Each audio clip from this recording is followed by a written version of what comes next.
But let's get right into announcing Players of the Week this week. And let's start, Rory, with SGU MVP of the Week.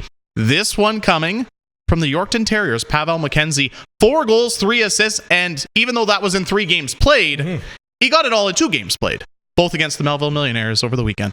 Yeah, he's a young player that's, Yorkton's got a lot of returning guys next year, right? And I know they've been underperforming this year, but you see when players get a little bit more maturity, a little bit more adjustment to the game, you can turn that around in a hurry. He'll be a focal point of offense for Matt Hare and the Yorkton Terriers, and he's showing it now late in the season. 2 goals and 1 assist in that crazy game against the Melville Millionaires, and managed to only have 12 penalty minutes, which, seems like a lot, but in a game that had 322 combined, it wasn't actually a lot. No, that's on the lower side. It's not too bad. Exactly. So, but yeah, what a fantastic week. He led all players in terms of points in a tie with a player that you'll hear coming up very shortly. Well, let's get right into that. Direct West Rookie of the Week coming from the Notre Dame Hounds. Jacob Leege, 3 goals, 4 assists. And I know in our group chat there, Noogsy, you were telling us all about how great of a week Leege's had.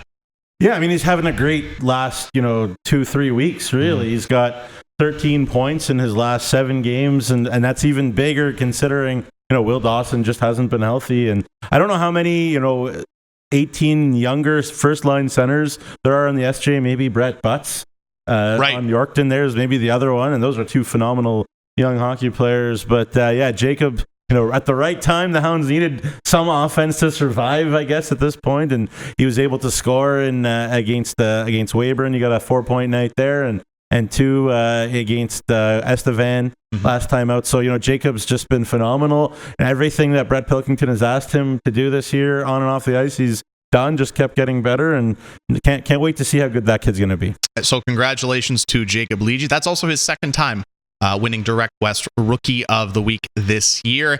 Now moving in between the pipes, Rory, SaskTel Goalie of the Week, Daza Mitchell, the Weyburn Red Wings. Only 2 goals against and 2 starts against the Kindersley Clippers, including, you referred to it earlier on in the show, his first shutout in the SJHL.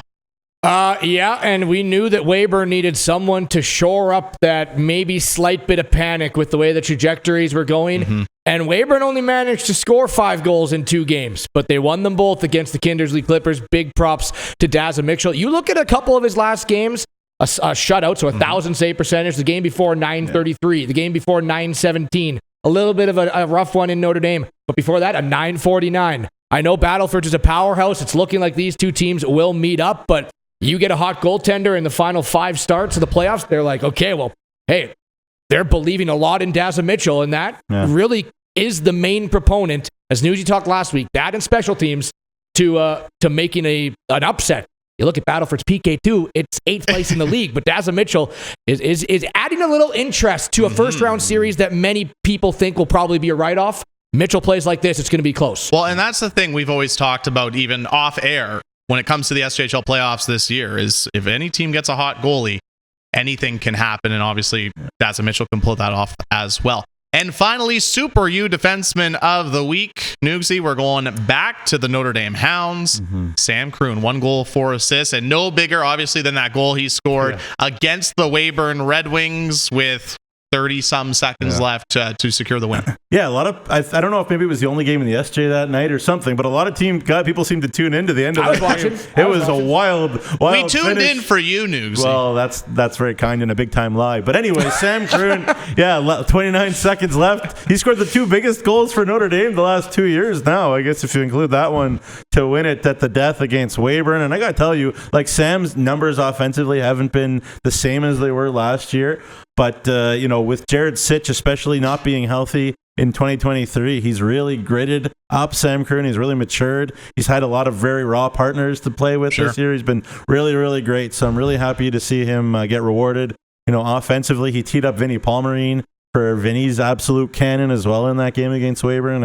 And, Sam's been great lately and really all year in a lot of ways in a mature sense.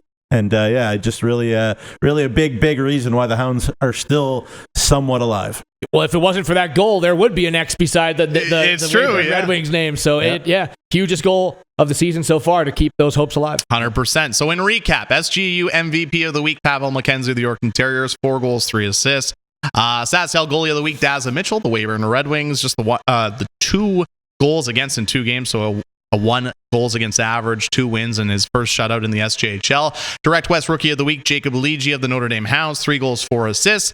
And Super U Defenseman of the Week, Sam Kroon, also of the Notre Dame Hounds, with a goal and 4 assists.